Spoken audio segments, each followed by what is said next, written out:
Alors c'est un cru, bien sûr un cru du Beaujolais, l'un des 10 crus du Beaujolais, qui est sur la commune de Régnier-Durette en grande partie et un petit peu 4,5 hectares sur la commune de Lantigné. C'est un cru essentiellement granitique, d'environ 400 hectares, bon an mal an avec les arrachages et les replantations. On a une production moyenne d'entre 45 et 50 hectolitres à l'hectare. Et puis donc on a été reconnu cru du Beaujolais depuis 1988. Effectivement, on a l'habitude de dire que vous êtes le petit dernier, mais au bon sens du terme, c'est-à-dire le petit dernier qui est passé en appellation. Tout à fait. Alors nous on aime bien dire que les derniers sont souvent les premiers, comme le dit la chanson. Oui, c'est surtout un grand oublié à la création des crus du Beaujolais en 1937, où la partie de notre vignoble a failli être partagée entre Brouilly, Morgon, et les maires de l'époque avaient un petit peu refusé en pensant que c'était mieux d'avoir son propre cru. On a juste perdu un petit peu de temps, mais voilà, c'est réparé. Aujourd'hui, c'est un cru à part entière. C'est l'un des 10 crus du Beaujolais. Patrick, le président du cru Régnier, vous avez la volonté et l'envie de remettre en exergue ce cru qui n'est pas forcément le plus connu, en particulier des Lyonnais. Alors vous avez imaginé une opération qui s'appelle Régnier en mai. Comment décrypter, Patrick Péchard, cette opération Régnier en mai? Alors c'est une vieille idée qui me trotte dans la tête déjà depuis plusieurs années. Et en 2019, on pensait être prêt pour le printemps 2020. Bon, le Covid nous a fait annuler l'édition 2020. On n'a pas pu démarrer non plus en 2021. Donc mai 2022 sera la bonne. Alors l'idée, c'est à travers un jeu concours, un jeu de photos, nos partenaires, restaurants, cavistes, bar à vin, reçoivent un kit de communication parlant de Régnier en mai. Les clients qui viennent dans ces lieux prennent une photo du cru Régnier, peu importe, des 20 vignerons, des 20 domaines qui participent à cette première édition. Et ils taguent bien sûr fans du cru Régnier, le nom du vigneron et le nom du restaurant ou du caviste chez qui ils ont pris ce vin. S'il y a un concours, il y a forcément des lots, Patrick. Tout à fait. Donc nous avons 4 lots très alléchants pour les clients qui viendront dans ces établissements, bars ou cavistes. C'est un séjour à Régnier-Durette, un séjour gastronomique et luxueux dans l'hôtel de la Villa Alexandre, hôtel 4 étoiles, tout neuf à Régnier-Durette, et qui se verront offrir donc une nuitée, le repas du soir, la nuitée, le petit déjeuner pour 2 personnes, en plus un déjeuner au restaurant La Vigneronne au centre du village, à côté de l'église emblématique de Régnier-Durette, et ensuite au caveau des 2 clochers, une dégustation commentée de 5 vins.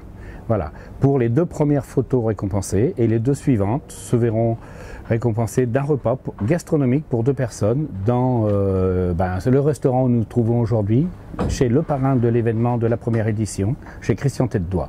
Voilà, donc il y aura chez notre chef étoilé 2 fois 2 personnes récompensées. Donc un joli concours très moderne, hein. Vous parliez de Facebook, vous parliez d'Instagram, et c'est-à-dire que vous essayez d'aller davantage sur une clientèle un peu plus jeune? C'est même pas essayer, c'est carrément, enfin en tout cas se servir des réseaux plus modernes, réseaux sociaux beaucoup plus modernes, mais qui aujourd'hui sont mal à portée même des moins jeunes. La preuve, je suis né il y a un petit peu plus longtemps que 20 ans, mais on est boosté par la jeune génération, par les jeunes, entre autres mon fils et des jeunes vignerons qui ont rejoint les exploitations. On avait tendance un petit peu à se demander si on allait avoir assez de jeunes pour nous suivre sur nos exploitations. À Régnier, on a la chance d'avoir des jeunes qui nous rejoignent et qui amènent cette touche moderne et qui systématiquement nous ont pointé les réseaux sociaux comme un média aujourd'hui primordial. Voilà. Patrick, in fine, à Lyon, on a la capitale mondiale de la gastronomie, bien sûr, à 2 pas de Régnier et de Durette. On a l'habitude de dire, on a l'habitude de parler du mot de la faim, mais faim écrit F-A-I-M. Alors ce matin, j'aurais plutôt envie de vous demander quel est le mot de la soif. En d'autres termes, comment décrypter ce cru Régnier qui est fait, rappelons-le, avec le célèbre Gamay. Voilà, alors il y a autant de Régnier qu'il existe de vignerons, je veux dire, en plus il y a un effet millésime. On est sur du Gamay, donc de toute façon on a un caractère très fruité, on est beaucoup sur le fruit.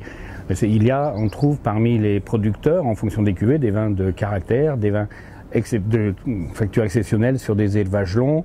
On a aussi plusieurs types de vignerons qui ont une approche de l'environnement. Certains, on est peut-être un des crus qui s'est le plus penché sur ce phénomène, sans parler que du bio, mais en tout cas aussi la HVE, Terra Vitis, les replantations des haies, la façon de cultiver et de vinifier ces vins et de les élever. Donc on trouve aussi des élevages en jarre, en fût, en cuve, encore du traditionnel. Des vins un peu pour tous les goûts, je veux dire. Chaque producteur a sa touche. Derrière ce cru régnier, j'ai envie de mettre un S à Régnier parce qu'il y a forcément autant de Régnier qu'il existe de vignerons. Patrick Péchard, merci beaucoup. Vous auriez, on est à Lyon, donc on l'a dit, capitale mondiale de la gastronomie, mais également de la charcuterie. Vous auriez envie de quoi à 11 h du matin, avec une vue magnifique? Vous auriez envie quand même d'une rondelle de saucisson, d'un peu de charcuterie, d'un morceau de terrine, pour rester lyonnais à la tendance bouchon. Alors bien sûr, oui, tout ce que l'on trouve dans nos bouchons lyonnais nous ravit, de la cochonaille à la quenelle ou au poulet de Bresse ou tout un tas de choses comme ça.